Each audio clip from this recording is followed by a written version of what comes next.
What's going on, everybody? Welcome back to the podcast. It's episode 681 of The O Show. We are live at the Hot Chick in Old Town Scottsdale, Arizona. Thanks to the guys here at the Hot Chick, Logan Walton, as well as Corey Adams for making this happen. Again, episode 681. We are here with Ashley Nevel, someone who I followed on social media for many years, actually. I think we connected on LinkedIn in like 2019. Did we? Yeah. And it took me 4.5 years to set this up with you. So Unbelievable. I know, right? Yeah, took you long enough. I know, right? We're both shooting out of AZ Pod Studio too, with Martin and the gang. They're amazing. Incredible. Thank you so much for shooting our content, guys. Yep. For anybody that wants to go over there, azpodstudio.com, give them a free plug because they've been so generous with me as well as you. Yep. Thanks so much for coming, though. Of course. We've been chatting about interviewing styles and, you know, making it in the industry, broadcast journalism versus starting your own stuff. Yep. What we call content creators these days, starting your own brand, which has been very successful for a lot of people.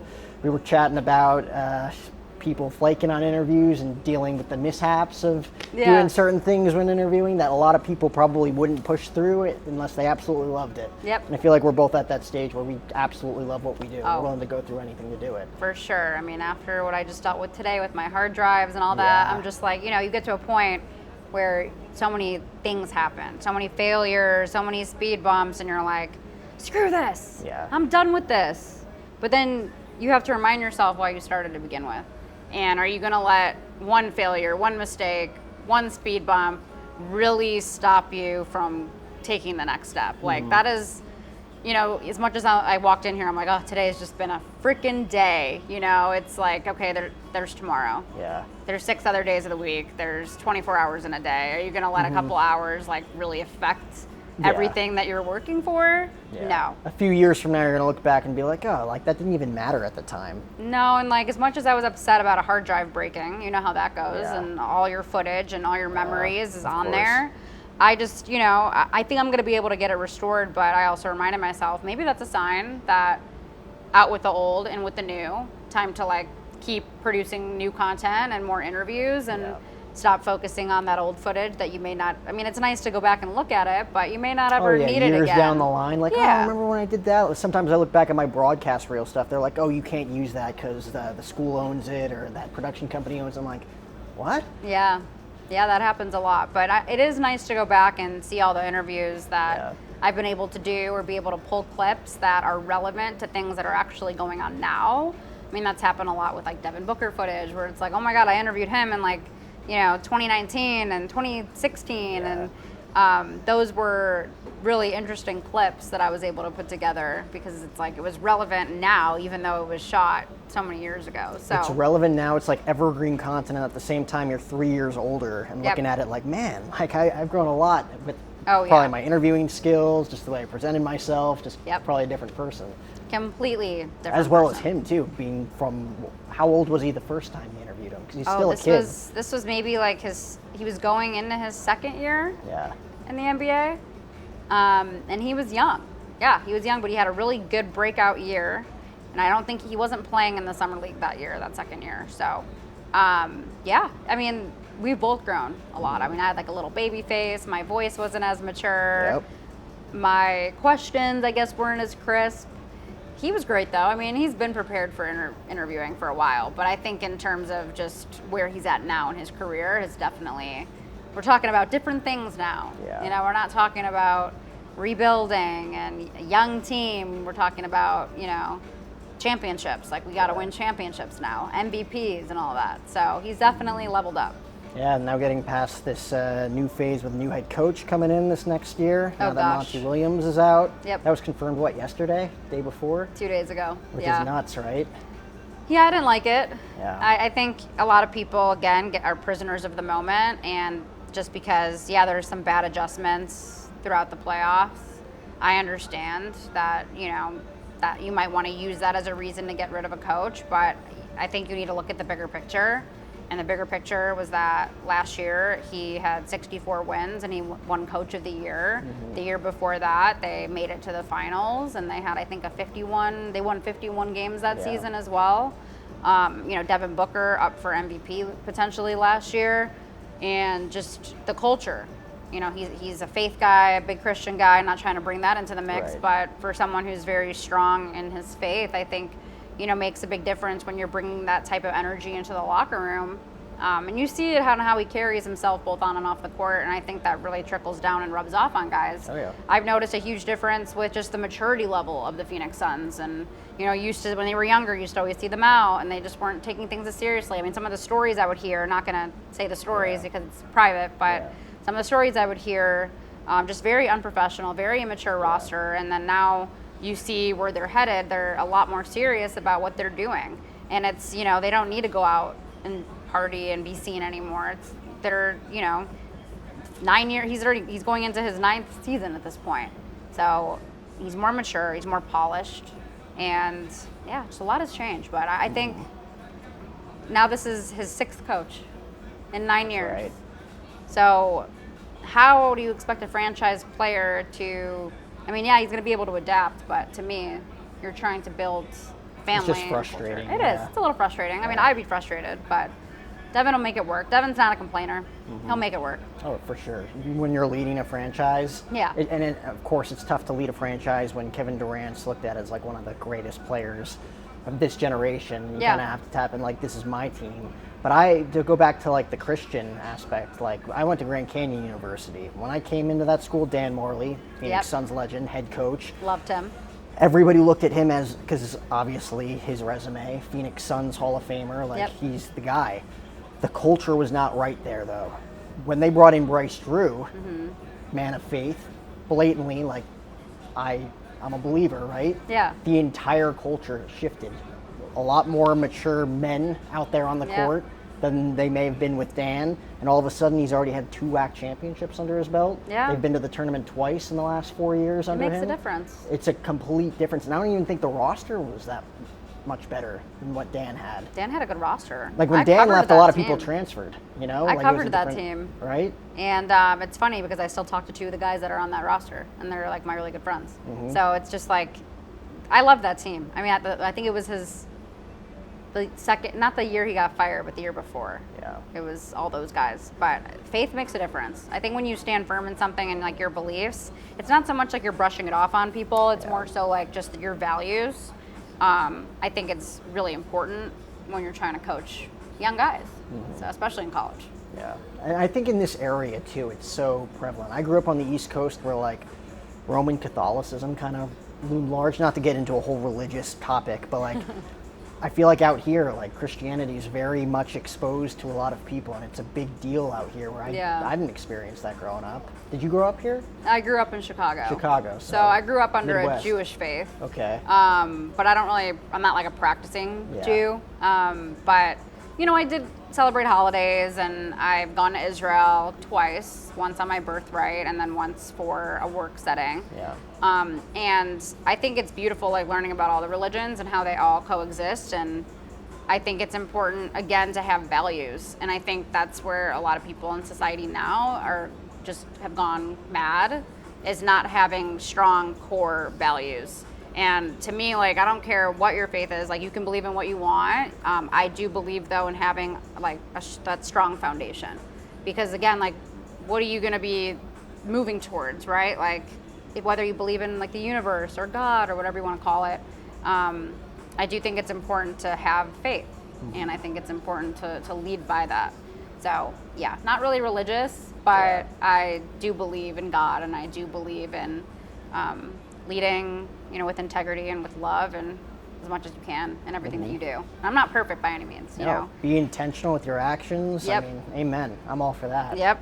Amen for that. So Chicago, first 18 years of your life? How long? Wow, okay. 18 years. Grew up in 18 Chicago. years. Not really a Chicagoan, but like, you know, 40 minutes north of Chicago. Of course. I say Chicago because no one's going to know what the town is. I lived 50 minutes from Manhattan. I always say like, oh yeah, like Manhattan area.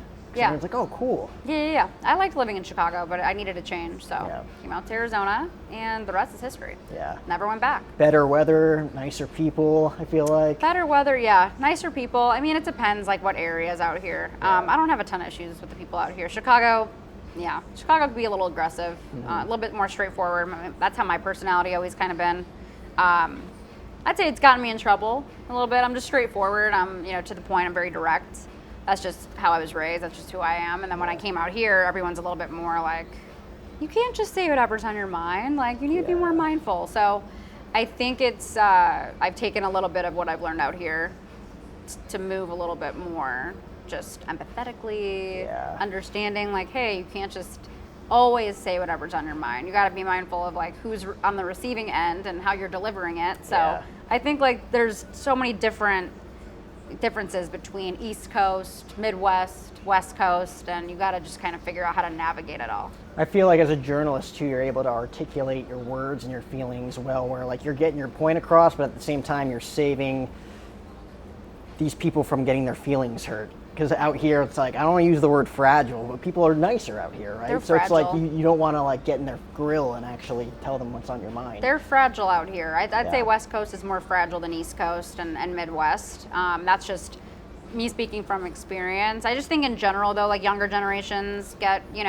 hurt feelings and they're sensitive about everything and everyone gets offended. And it's like, I think if we actually had just more open conversations and understanding of each other, how we've grown up and why we move the way we do, I think people would have a better understanding of, oh, this is why they're acting that way, or this is why they approach the situation that way. But I do think it's mindful, like to be mindful of like how people receive information is important, but you're never going to please anyone. And that's what I've learned like in this industry or with whatever I do is that no matter what you say, someone's always going to find a way to criticize it, whether it's your opinion or whether you're stating facts. They'll, I get criticism every day. And I can say something that I think makes so much sense. It's fact-based, and then people will still find a way to. But are they people that like matter? Like no, people that really most people like, don't matter. Yeah, but like I'm sure, and maybe not. But have you ever been in a situation where you interviewed someone and you asked a question that they didn't like because it was phrased a certain way, or? Nothing really stands out in terms of like a player getting upset. There was one time where I headlined a certain clip where it was a little clickbaity and the player reached out. The player reached out. Clickbait stuff. It's like, oh, and he goes, hey, I don't want to make this about me. I want to make this more about the player I was talking about because he put in the work and he deserves the headline, not me. I'm not the one like, yeah, I worked with him, but I'm not the reason why he reached the success that he reached. So it was like a little clickbaity, I admit, but it also like made sense for the clip. So I took it down, redid it, and my intentions weren't like, ooh, let's go viral. Like that's never my intention. I don't really care about that. I mean, maybe I should, but I don't care about going viral. It's more so like, is what I'm putting out there informative? Is it going to impact somebody? Is it going to make someone better? Is someone going to learn? So those are the things I care about when I'm posting. It's not like, ooh, how can I get this person, or how can I get this person to click? How can I get views? Like, I think the views will come if you just stay to your true authentic self. But with players, I am very cautious of how I word things. I am very cautious of just their feelings about certain issues. And there's certain questions I stay away from, certain topics I stay away from. Sometimes I want to get a little edgy and a little bit more fun, but then I just have to remember some players are not like that. And you gotta be really careful because you don't want to ruin those relationships. What's your opinion? I'm curious as to what your opinion is on this, especially whether it's NBA players. I interview a lot of MLB players. Some people have awesome personalities and you know right away. Also in this day and age, they can create their own content and their own brands, right? That's allowed. But there's also some athletes where they don't have, like they have the best poker face. You don't know if they're happy talking to you. They don't know if they're pissed off. Like, do you think for the most part athletes are fun to interview because they do have a ton of personality, or do you think most of them are just kind of like, all right, I have to say this because media is a part of it, it's like part of my contract, I got to do this stuff? I think the veteran players I interview are my favorite players to interview because they've been in the league the longest, they know how to work with media, and they also aren't afraid to create their own narrative because at this point in their career, I mean, I'm interviewing MVPs, all-stars, champions. So for them, it's like, this is my narrative, this is my story, this is what I want to talk about. So they're a lot more vocal and they help lead the conversation, and then they say things that I like, well, piggyback on and want to ask the follow-up. I would say for the most part, like the younger players are very hard to interview because they're just kind of like stale. You know, they're younger. They don't have enough experience, life experience and basketball experience in the league to where to make the conversation meaningful and deep. Like I like to get deep with my conversation sometimes, especially with certain players like a Damian Lillard. Like we could go really deep, or a Dwayne Wade. I can have deep conversations with them because they've been there. You know, like they're at the top. They've been at the top. So, and then there's been some guys, their personalities, I'm just like, I don't know how that interview went, or they're not like too happy to be here, but they're here. Mm-hmm. You know, I got to remember, like they could be anywhere else right now, but they're here. So even if they're not being all like cheerful, it's just who they are. And like I think you'll feel this way with anyone you meet. You know, like just everyone looks at an athlete and they're like, oh my God, this athlete. I'm like, they're just a person. You're gonna meet people that you don't mesh with. Well, you know, you're gonna meet people that like you connect with right away. I think everyone just has there's so many different personalities out there. So regardless if they're an NBA player or not, you're gonna find people you're like, I didn't really feel that interview, and that wasn't like really, you know, we didn't vibe. You never know too, because it's like just a few minutes of their life that you're getting out of their time, their day, their year, whatever. It could be like a bad moment for them too, and you're just seeing a bad moment, and like that's your interpretation of who they are, because that's like the 20 minutes that you knew them in your life. It's like, they were kind of mean to me, but it's like probably just a bad moment. And there's been some players too that are up and down. I'm not gonna name names, but some players just you'll see them and they'll be like all cool with you one moment, and then the next moment they're not. They have mood swings. Yeah. And I think like, and it's funny because I've heard that like certain players are just like that on the court too, and they treat other people like that. So I'm not the only one. But it's just like, it's annoying because I don't change who I am based on a situation that I'm dealing with, especially if I know you, right? Like whatever I'm going through it's not your problem. Exactly. So I could have came in here all pissed off. My day sucks. Like, let's, you know, whatever. But it's like, I just told you, like my day is a bad day, but like I'm here, we're working. As opposed to other players, they might take a bad day and bring it with them in the household and bring it with them toward their, toward their friends. I try not to do that. But again, everyone, their personalities are all different. No, for sure. And I'm with you 100% on the fact it's like I could be having a bad day, bad week, bad month. It's like that's nobody else's problem though. No. Don't spread that negativity. No, like, the only person that hears it is my mom. Me too, right? I can say anything to my mom and I know I can get away with it. It's like she's going to love me no matter what. My mom is the one that gets to hear all my venting. She gets to hear everything. I mean, that's your mom. That's their job. You know, I had a really bad day. I don't know what to do. Well, you know, and then she'll try to give you advice. I don't want to hear advice right now. Just listen to me vent. So it's like you wanted kids. It's like, this is part of being a mother. I tell my mom all the time, like I make jokes with her. I'm like, I didn't ask for this. Like I didn't ask to be here, be an adult. Like, you brought me into this world. You brought me into this world. It's your problems decision. now. Like I'm not here to, like you're making me be an adult. I have to like do my dishes and I have to do my laundry and clean my house and cook my food. I'm like, this shit is exhausting. Sorry to swear, but I have a potty mouth. You can say whatever you want. Mouth, but, I know we're trying to be professional, but you know. Whatever that means. Professional, suit and tie, and. What is this drink, by the way? Not doing a podcast at a bar, drinking. Not professional. No. It's a drink, but you know what? I like it. You got to mix it up sometimes. What do you think? Like, to me, the perfect, because we talk about media outlets. You have the suit and tied Fox, ESPNs of the world. Barstool obviously went through their thing where they just blew up. Yeah. Still, obviously one of the top media outlets, right? What's your preference? To me, I want something that's kind of in the middle, where it's laid back, it's loose, and you've seen people experiment. Like MLB Network, I think, does a good job where everybody's kind of loose talking about just in the studio and stuff. Yeah. I think broadcast journalism is going to have a completely different dynamic in the next 5 to 10 years. Yeah. I think out with the old, in with kind of a new version with a bit of that, not as raunchy as Barstool is, but like people are more relaxed and they can talk freely and be more open about what they're talking about. They could come in with a bomber jacket, not a suit. Yeah. You know, where it's fun. It's kind of like a hangout, and it's not just like suit and tie at a studio. I have to say this about this player. It's because there's some journalists out there where you think like they're probably great people, but like this is boring the way they're describing this. Because some people wanted to get, like I wanted to get into this industry growing up watching New York Yankee games. I wanted to be that suit and tie guy. And then when I got older, I was not necessarily a huge Barstool fan, but I definitely appreciated and respected the rebellious nature of them just being Yes. their authentic selves and these characters that they were creating. Yep. Kind of like sticking it to the man. Where I was like, kind of like, that's kind of cool. I don't know if I necessarily want to go that route, but it's cool. So what would be your preference? I like a little forward? mix of both because I do think that there's something special about getting up, putting on your favorite outfit, or for me, doing my makeup, doing my hair, looking my best.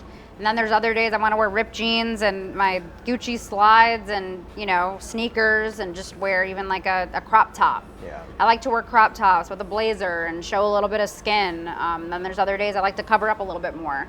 It just kind of depends on how I'm feeling. For different interviews too, like especially if I'm interviewing a player, I try to be a little bit, should we stop for a second for this thing to go by? Scottsdale Fire What? Give it a second. Okay. heroes. Quite the Doing fire their thing. interview here. Got the fire truck coming. Yeah, and also depends the interview I'm doing. So if I'm interviewing a certain athlete, Yeah. I try to be a little bit more covered up just because to me, it's respectful. Because again, like if they have a family, they have kids, they have wives, they have girlfriends, and I don't want to be here with like all the skin hanging out. I think it's kind of disrespectful.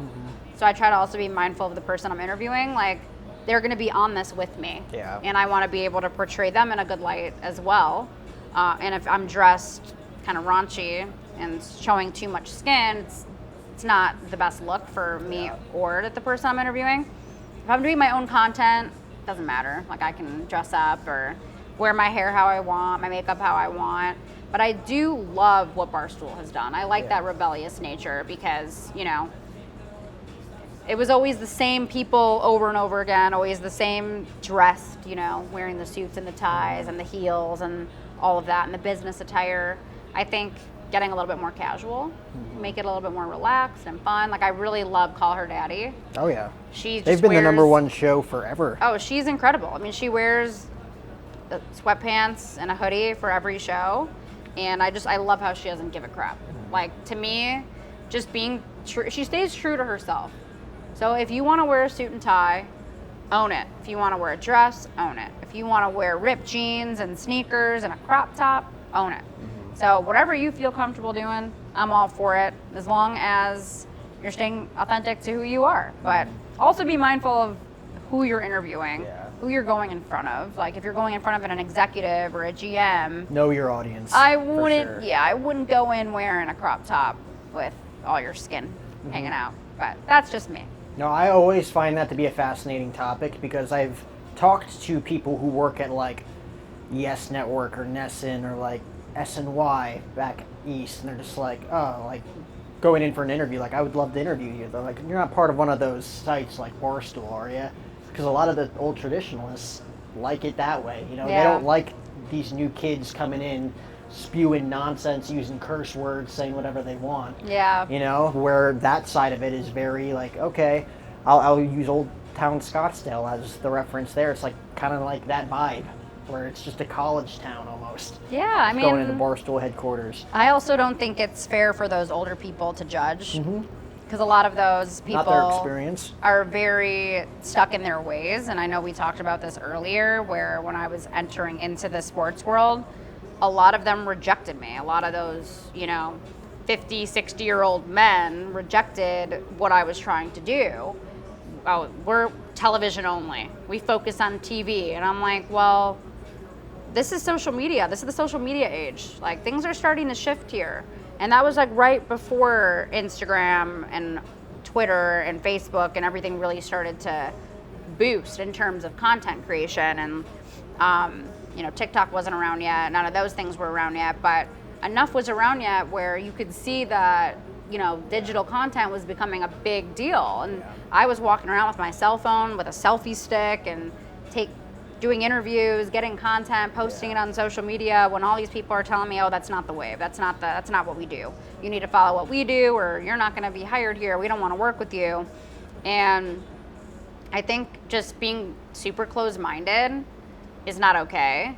And I understand that maybe certain things worked for those outlets for so long, but things can always change and you have to be willing to adapt and with the times. And, you know, they tell us all the time that we need to be a certain way. Like, why are we not able to come in and say, hey, maybe we should try it this way, or maybe we should try something different? I think that's important no matter your age, is to always understand that someone probably knows something that you don't know. And it's crucial to be able to listen to that. You don't know everything. And just because you think your TV station's doing great, 5 years from now, the ratings are going to plummet, because that's exactly what happened. Everyone wants everything right now. Why am I going to rush to be home for a 7 o'clock news hit when I could just access that on my phone? Why do I need to get, you know, watch TV at a certain time when I can watch ESPN First Take at any time of the day from my phone or on YouTube? So I think these people have been living too much in the past, and it's important to be able to figure out like what's happening now, or what's going to be happening 5 years from now. That's right. Being able to stay up to date. Who's your mentor, in a sense? Someone you grew up watching that wanted, like, kind of inspired you to get into it? I'm sure there had to be someone that you kind of at least very much watched on a consistent basis to think like, that's a cool job. I want to do that when I'm older. So an interesting one is not in sports. So I loved Oprah Winfrey. Talk show host, but I like how she was able to do deep interviews and really get the best out of people. I mean, she interviewed every single person that you could think of in this world. She interviewed horrible people. She interviewed great people. She interviewed people who had just tremendous adversity and, you know, was able to overcome that.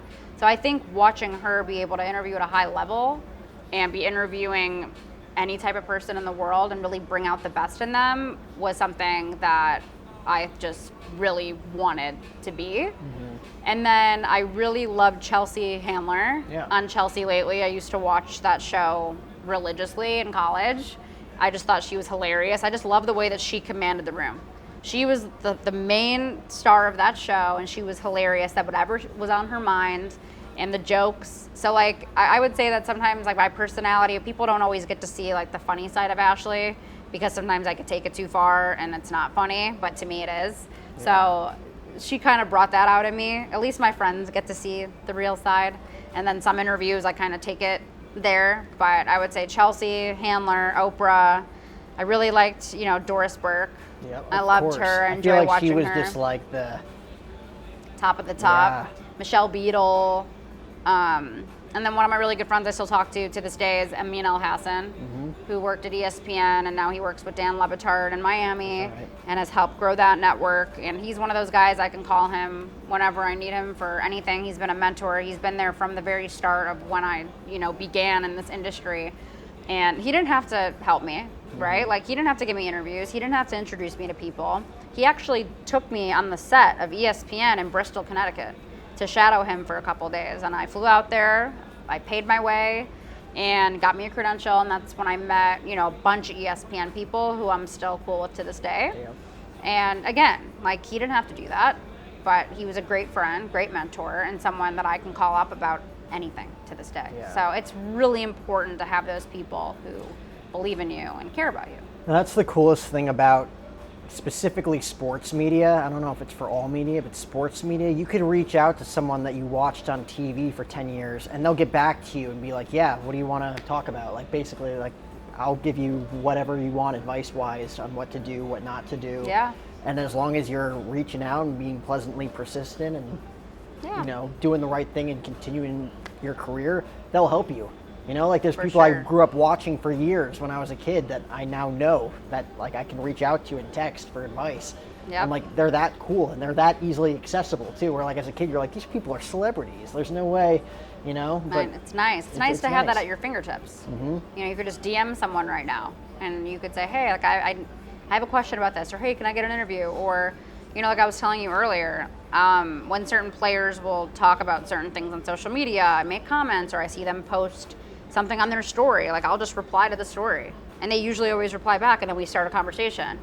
And to me, like, that's freaking awesome. Like, you could talk to, like, your idols on social media, or just talk to guys that, like, just you want to talk about basketball. That's honestly how you get past the gatekeepers, too, is now with social media, just DMing on Instagram. Because people will tell you, like, they don't run their own accounts. They do. Most of them do. Speaking of gatekeepers, can we just talk about people's agents for a second? The worst. Anytime an athlete is like, go through my agent, That's like a big F you to my face, to me, in my opinion. And I say that because the answer is always 100% no when you go through an agent.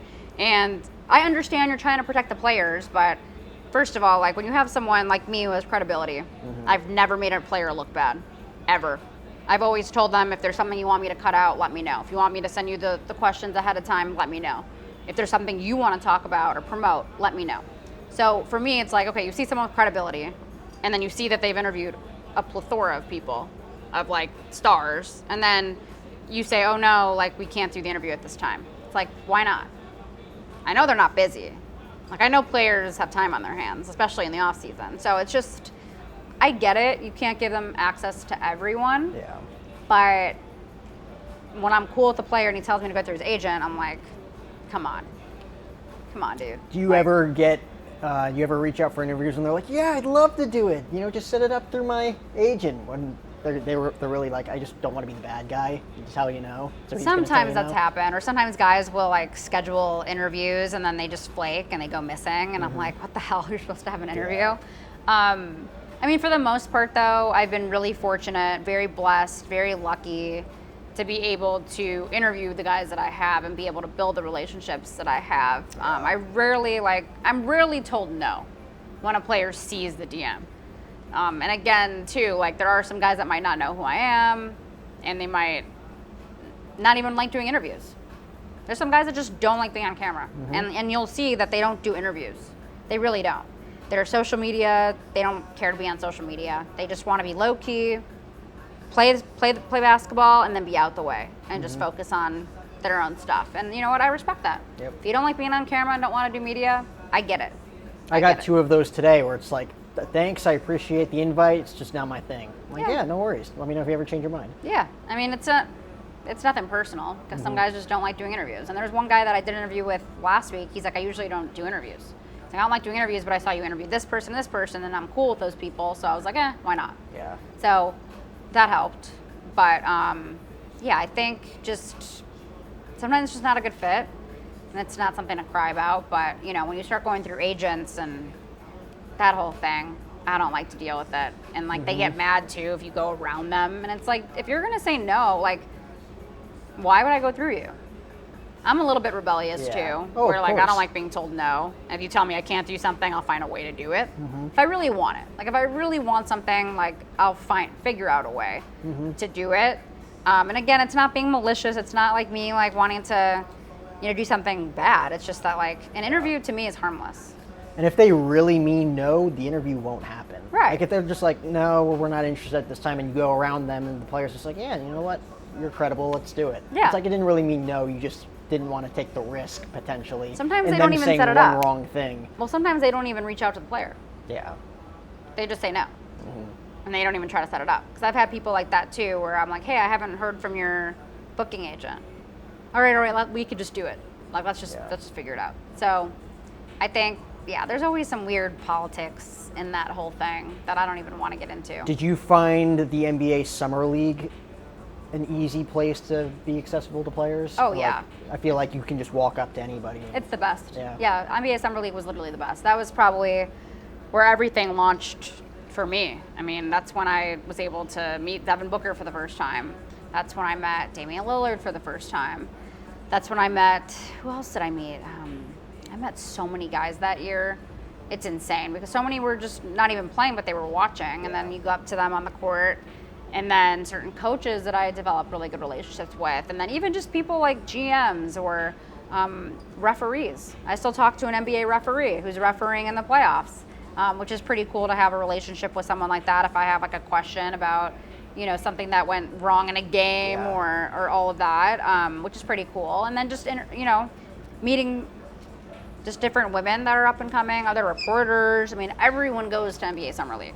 Like you're gonna see so many people walking around, and then again, if you have credentials, like you could just walk up to people. Hey, can I get an interview? Can I get 5 minutes of your time? Ask a couple questions. And I was doing it with a selfie stick, and then I actually worked for the Summer League for one of those years, which was great too, and got a ton of content. Yeah. Any restrictions there working for them? They probably wanted certain players, certain topics, certain things. Yeah, because the NBA was starting to crack down. So it's not even so much NBA Summer League, but NBA was starting to crack down on ownership and making sure that they have the certain content, because they own the rights to it, and just not making things as accessible. It's definitely kind of dwindled down. From when I was there, it was like a free-for-all. I mean, certain guys were off limits, like you had to do scrum, but then some guys you could just pull and grab and do interviews with them like it was nothing. A lot of people were just on the concourse too, coming up from their seats. You can run. I ran into A-Rod was there because he's a part owner of the Timberwolves now. Yep. So like he's just walking the concourse. A lot of old ex-coaches too, like Alvin Gentry's walking around. Yep. I'm friends Floyd with Mayweather. Floyd's there because it's in Vegas. Yep. There's just so many cool people just there, and if you're prepared in the moment, that's the toughest thing. Like I'll go to like the MLB winter meetings, Super Bowl coverage was here, so walking Radio Row, it's like you need to be prepared because you don't know who's going to be walking through that door. Yeah. And it could be someone that you really want to talk to, but you were just caught off guard in the moment. I'm like, I don't know what to say right now. Yeah, I don't know what to ask. But like, this is someone I've always wanted to talk to, and this is your chance. You don't know if you're ever going to get that opportunity again. You want to say the right thing. And you don't want to come off as someone who's just like moronic in a sense. You ask like just a stupid question. Just like, oh yeah, I remember that play? That was awesome, man. It's like then you come off as a fan. And you're thinking like, why did I ask that question? Yep, that's why you kind of have to go into those situations having maybe like 3 to 5 questions that can go to anyone. And I think even like keeping it fun and light, or like, would you rather, those like would you rather questions, and then keep it like and stick to the sports in that aspect. Like I asked a couple players, would you rather be stuck in an elevator with Bill Walton, or would you rather give Shaq a piggyback ride? Oh. And the player's reaction was like, well, you're asking me to like go brain dead or to like break my body, and I kind of need both. Okay, you'd legitimately break your body with Shaq, though. I feel like you'd just be annoyed for a little bit with Bill. Yeah, so you probably choose Bill. That one's more sarcastic, going brain dead, but it'd just be annoying for a little bit. It would be very annoying. As a I'm a play-by-play commentator. That's kind of my background. I'd love to call a game with Bill Walton. He's hilarious. Why the hell not? He's one of my favorites just because he says like the craziest, outlandish things. And then I love Stacey King with the Bulls. Yeah. I think when I was watching a lot of like Bulls in like the 2012, 2013 with Derrick Rose and all of them, like just some of his antics and his one-liners, I'm like, this guy is a freaking legend. Like I'm gonna remember, what he called like all those players, like all their nicknames. Like I just remember all his one-liners, and I just love it. But yeah, I mean, having to go back to what you were saying, having a set list of questions that you're prepared for with certain guys is very important. Very important. Especially when you're wanting to obviously build your reputation as a credible journalist and wanting to come back and be invited the next year. Yeah. Like whether it's because obviously not necessarily broadcast journalism, but you have interviews where you're just, you have to be a little bit more buttoned up, right? As we were talking about before, where it's like building your own brand. I can ask whatever I want, and kind of more loose with it. Where like when you're working for the NBA Summer League, you have to be not just ask certain questions because they're telling you, but there's just a different vibe. You have to be a little bit more professional. Yeah.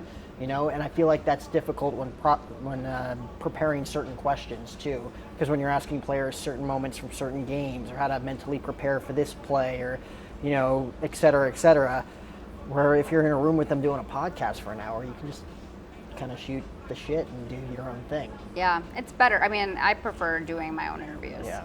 Because when you're in like a controlled setting like that, you only have a certain amount of time.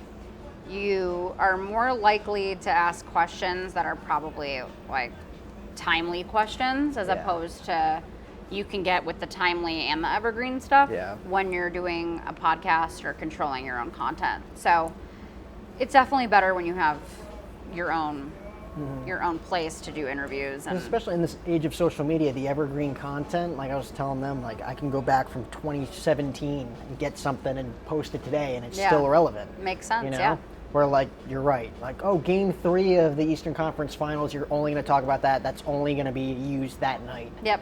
Or like, it's not really relevant unless you want to like show pictures of like you interviewing Shaquille O'Neal or whatever.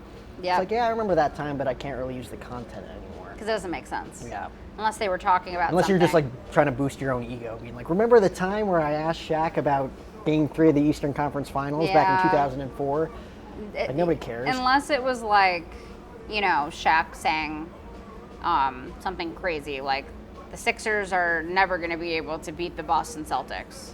And then you post that when they beat the Boston Celtics the next year, you can post that then and say, remember right after this series, Shaq said that. So it just depends on what they're talking about to where it can make sense and be relevant. Yeah.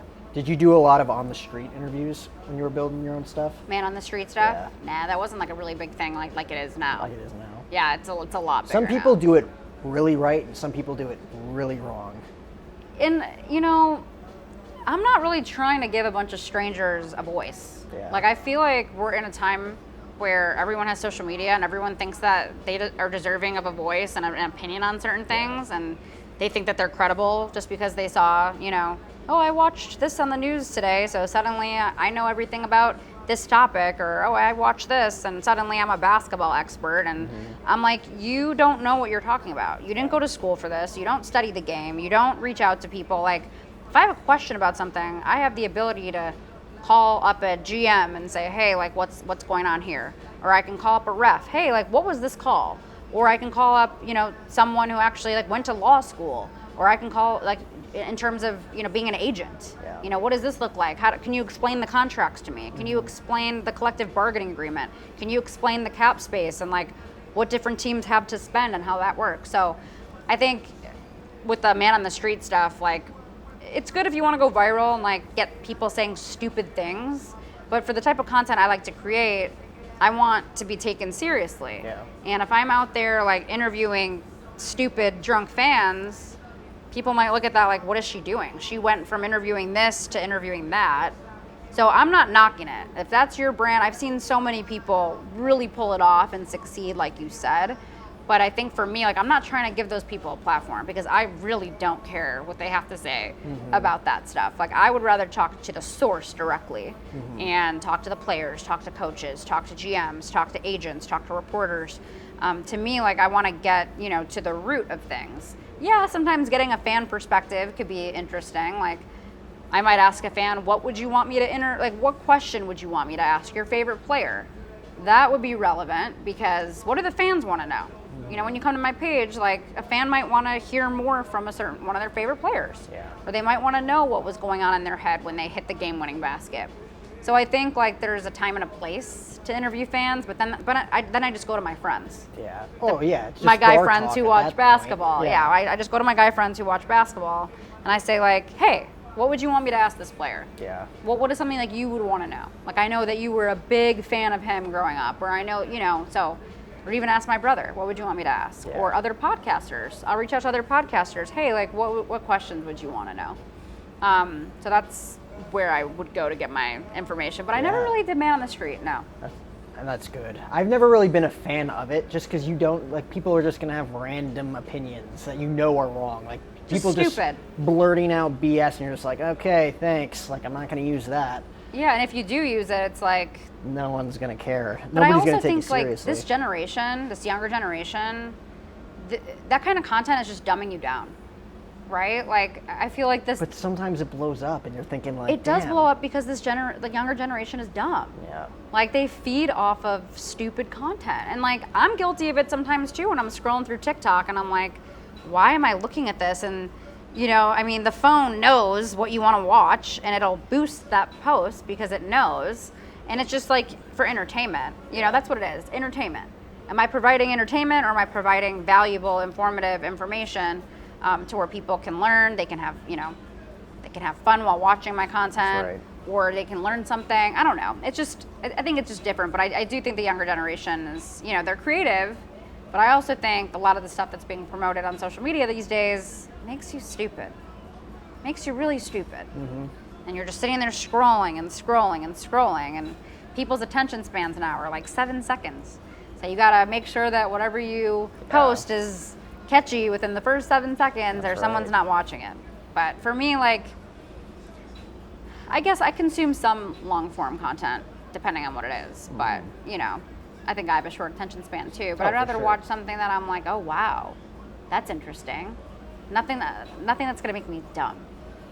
Is there any like show concepts that you've kind of played around with in your mind that you'd want to do one day? Or shows you've probably pitched throughout the years? Yeah. I can't say. Really? No. They're just like, from a legal standpoint, or they're just weird? No, they're just stuff that I like still want to produce, and I don't want anyone else to steal the idea. Oh, that is fair. Yeah.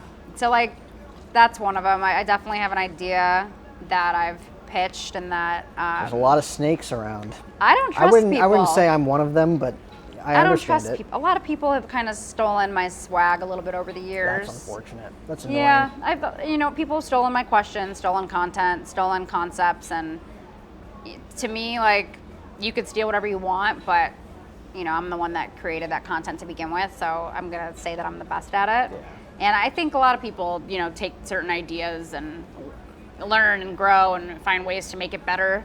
But yeah, I'm very like cautious now about who I share information with, what type of content I want to produce, and who I'm interviewing and what questions I'm asking. Because if you tell too many people what you're doing, they might try to ruin what you're working for. So I think it's really important to keep some stuff to yourself, and then put some other stuff out there if you see fit. I mean, I tried out like Would You Rather.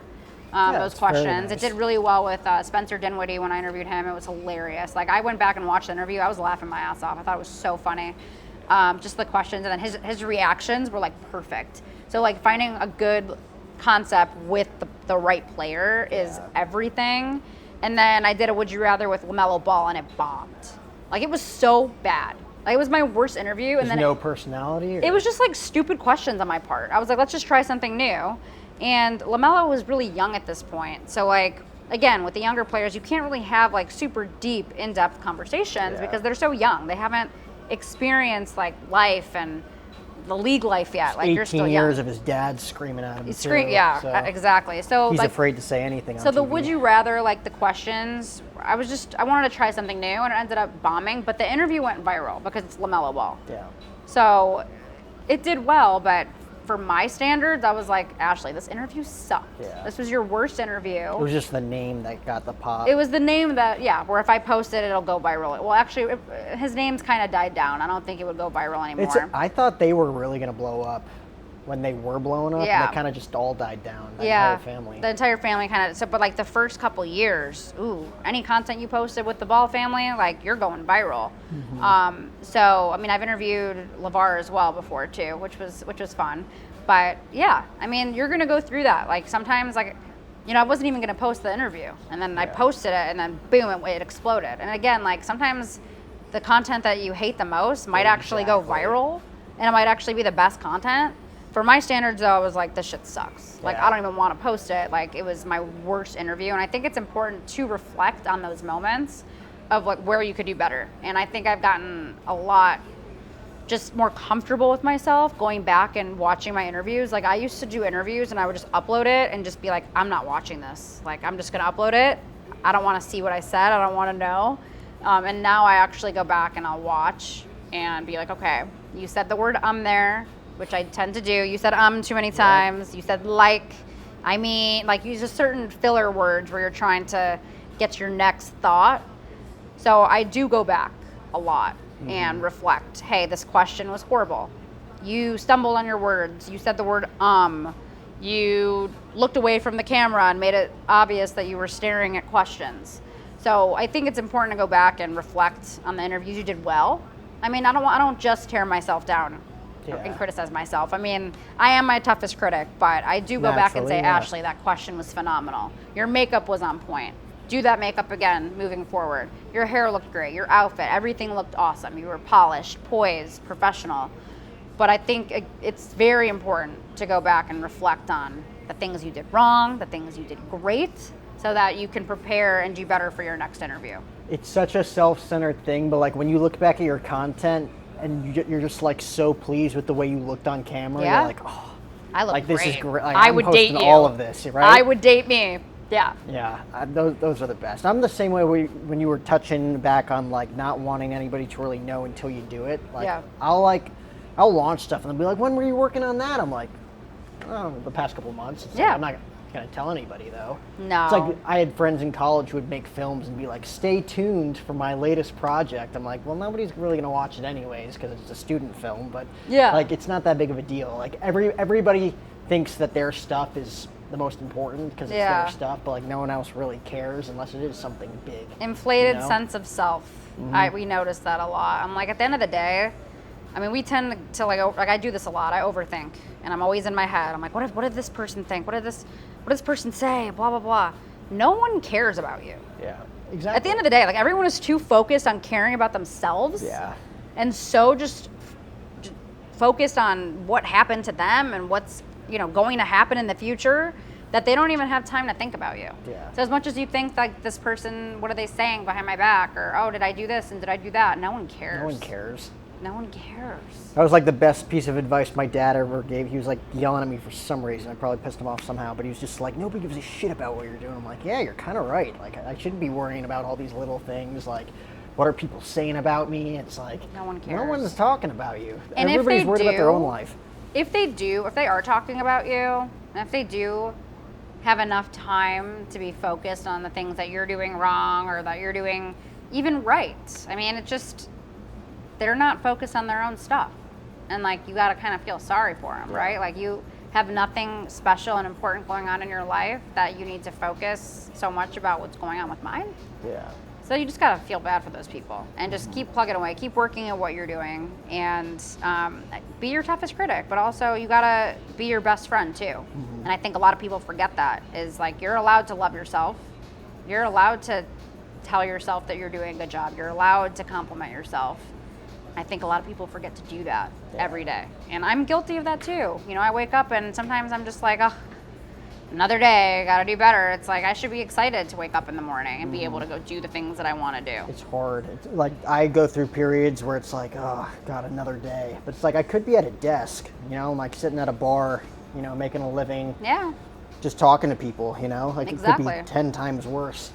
Yeah. I could be coming back from a desk right now, and sitting in that 5 o'clock traffic, but I'm not. So it's like, you got to learn to appreciate like how hard you've worked and exactly get to that point where it's like, okay, I'm living the life that I wanted to live. Me 5 years ago would have killed for this. So you got to remember that. You got to always remember too, the grass isn't always greener on the other side. Oh yeah. Everyone paints a certain picture on social media, but everyone's dealing with something. Everyone's not like, there's people that are in places that you want to be that aren't happy where they're at. Like, there's people probably sitting at ESPN or Fox Sports right now that are unhappy with where they're at and they want more. And it's okay to want more. Strive for more. Always be thirsty for more. I know that I am. I'm never satisfied. I'm never complacent. I'm always thinking of my next move, my next step. What can I do better? How can I thrive? How can I get into a position that I want to be in? I'm never satisfied. But I think it's important sometimes to be in the moment and be like, hey, this is where you wanted to be a couple years ago. Embrace it, live it, and then take the steps that you need to get to the next level. Just be patient. Yeah. No, it's like patience, gratitude, discipline, of course. Yep. But it's like, how, for you, and I'll get you home because it's been a long day. Very long day. Is there, because again, when you're going through the journey is that's the story, right? Yep. Like, everyone will tell you it's not about the destination, it's about the journey, even though the destination is what you work for. Yeah. Is there a set thing that you want to accomplish when it comes to like a certain idea in your head of like what that looks like for you? Because for me, it's like, I love what I do and I'm enjoying it day by day by day by day. Yeah. And like, that's the healthiest way to live it out. But is there like a specific end goal that you've had in mind since you started that'll like technically finish the story for you? Or is there just you're just enjoying the process, and at the end of the day, like when you look back at the scrapbook, it'll be like, oh yeah, everything happened for a reason, and that's the story. The things that happened that I didn't really plan to happen. I definitely want my own show. Yeah. Like my own studio, and I've been blessed to be able to like on a network. Like, do you think having your own brand is just like anybody could do that these days, so it's not really important? But the fact that you could like plant your flag on a network and say like, someone believed in me enough to put me on like an actual platform to do this. Not everybody can do that. Anybody could start their own show. Anybody could start their own podcast and build their own studio. But like the fact that a network took a chance on me and it blew up and that was successful. Potentially a network. Yeah. I think, you got to work really hard for that, and they have to see the potential and I think they have to take the good with the bad too. Yeah. You know, like they need to take a chance on all of me and my past, my present, my future. Have faith in where I'm going, believe in what I'm doing, and believe in all of that. And I want to be able to not just like have my own show, but I want to be able to like go out and about and like interview people in different places and have fun with it too. Also have the deep conversations, but mix it up from time to time. That's really important to me. And then having someone to share it with is going to be something important to me down the road whenever that time is right. It's been really hard to navigate both in life is, you know, I'm so focused on my career and making money and doing what I'm doing that I don't have time for a lot of other things. And it's the sacrifices that you have to make. But like ultimately, I do want to have my own show. Yeah. Like that is the ultimate goal. And even if I'm co-hosting the show with a player, that'd be really cool too. On a certain network would be great. Or rotating with certain players. You know, maybe having 3 players and then they each rotate every couple shows and whatnot. I think that's something I would really want to do. And then, of course, the concept that I'm not telling you that I really want to do is definitely on my list of goals for sure. Well, that's going to be really cool once that actually gets launched. And I can see, like, maybe that was the thing she was talking about all these years later. Yep. Do you have, like, a dream person that you'd want to interview, do a show with? Yes. Build, like, a cool relationship with in the industry? LeBron James. LeBron? I want to interview with LeBron. The king? Yeah. A lot of people hate him, but I love everything about him. I do. I love his game. I love his personality. I think he does a lot on the court and off the court. He's just look everything he's been able to do and accomplish in his life. I think it's really impressive. I mean, he came from nothing, and I think people forget that part of the story is that someone who goes from nothing and is able to build the legacy that he's been able to build is extremely incredible. And as he would say, it's like, I'm not even supposed to be here. And like, look where he is. All the businesses that he's been able to build, the school he was able to build. He lets it be known that like, you can have this if you work hard towards something. I mean, not everyone can be 6'8" and you know what, 220 pounds of just pure muscle. Not everyone can be that, but he showed that you can be a businessman, right? Like you can be an owner of your own company. You can be an entrepreneur. You can work in sports if you want to. And he's opened that door. I think he's a role model, he's a professional and an incredible basketball player, an incredible husband, an incredible father. And those are the things that I recognize in a person. I don't just look at, you know, his accolades, but I see what he does off the court. And it's super impressive, and I think anyone can learn so much from a guy like that. Mm-hmm. So an interview with him or working with him in some capacity is definitely also on my list of things that I want to do, and I'm hoping to check off soon. When you look at like the overall, not just player aspect, but human aspect, you know, how they are as a father, how they are as just a man, human being, a husband. Yeah. I'm sure Kobe was probably on that short list too of people that you probably wanted to work with. I did. Yeah. He was on my list. I actually had like a vision board I made. And I write down my goals a lot too, and I wrote down a lot of players I wanted to interview, and majority of them I did check off. I was able to interview a lot of them, but Kobe, he was on that list too. Just an amazing, respectable guy, and you just look at, you know, he got so much hate throughout his whole career, and a lot of the greats do. A lot of people don't appreciate the greats until they're gone. They don't really understand what's happening in the moment. Mm-hmm. You know, I mean, they're just so quick to hate and point the finger and, oh, this and that. But when it all comes down to the end of it, like, people are going to regret hating on LeBron the way they did. They're going to regret not appreciating how amazing he was night in and night out. I mean, just an incredible talent. I mean, it's the same thing with Kobe. Like, people hated Kobe. Why do they hate Kobe? Because they thought he was mean and aggressive and had just this temperament about him. But like, that's what wins championships. Yeah. You can't be nice to everyone. You got to hold your teammates to a high standard. That's just how it is. I mean, look how Jimmy Butler was to, like, you know, with the guys in Minnesota and the guys in Philly. These guys don't work hard. I don't want to be here. So he went to the Miami Heat with a team that is actually focused around discipline and hard work and winning championships. And you see Pat Riley there. You see Eric Spoelstra's been there for years, and now they're in the Eastern Conference Finals. Yeah. And Jimmy was in the finals a couple years ago. So you got to like look at certain guys like with that it factor, and like Kobe and Michael Jordan and LeBron and certain guys, like they have that it factor where they're just, they want to win so bad and they're willing to do whatever they want to do. And like, I know some guys just play like all nonchalant, you know, like, oh, I'm in the league, whatever. Not to those guys. This is their life. They breathe, eat, sleep basketball. Yeah. And no one appreciates them until after they're gone for whatever reason. And Kobe, he wasn't a super friend to the media while he was going through that phase. But toward the end of his career, it started to slow down for him. He started to give, you know, be more present and give more time to those people. And you saw like Kobe in those interviews. Man, he has so many good quotes and so many inspirational interviews and videos that he's done. Yeah.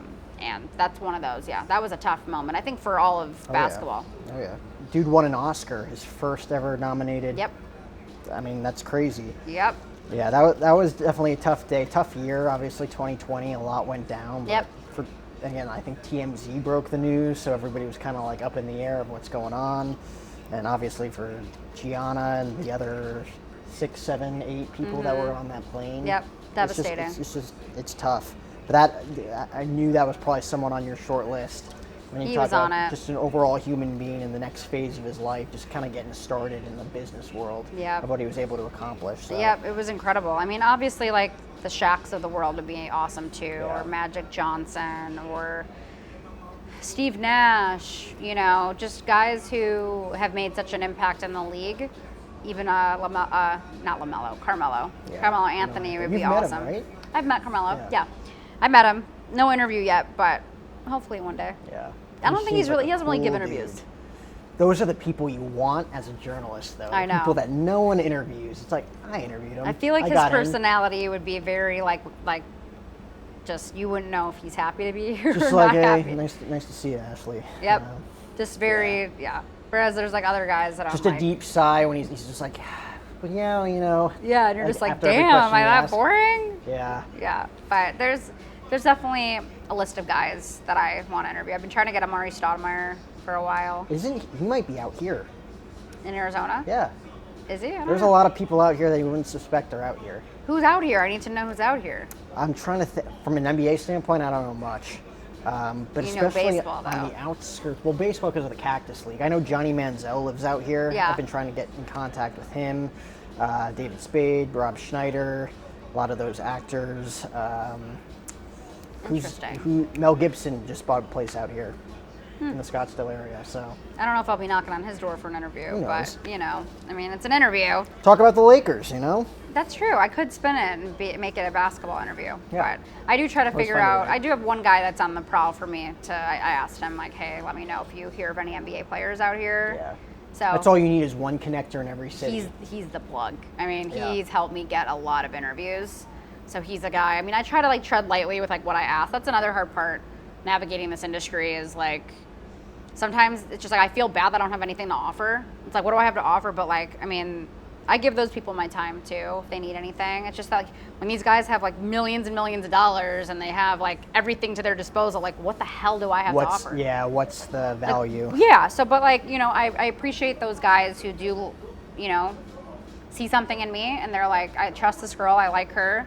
Her interviews are good. She's, you know, understands basketball. She understands how to talk to people. That means a lot.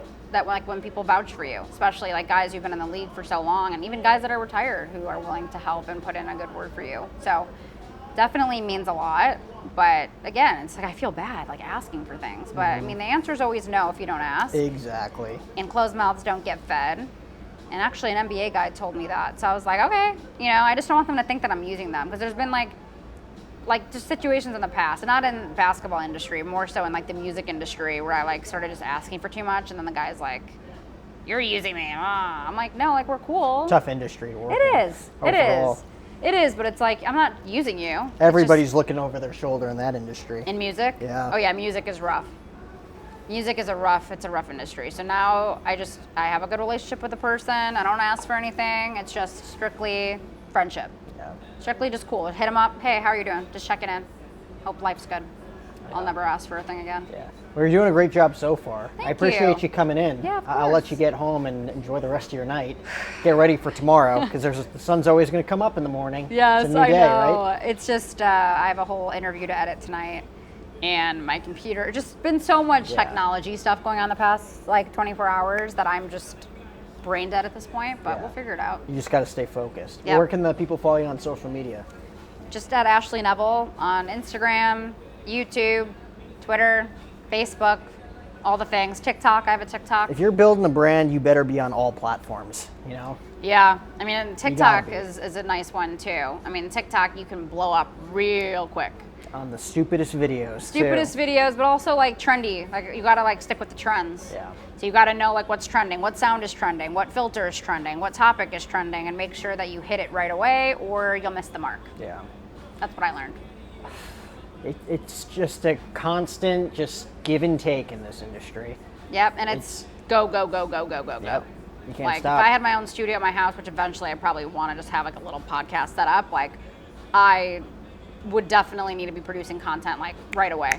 Right as news breaks, boom, report on something.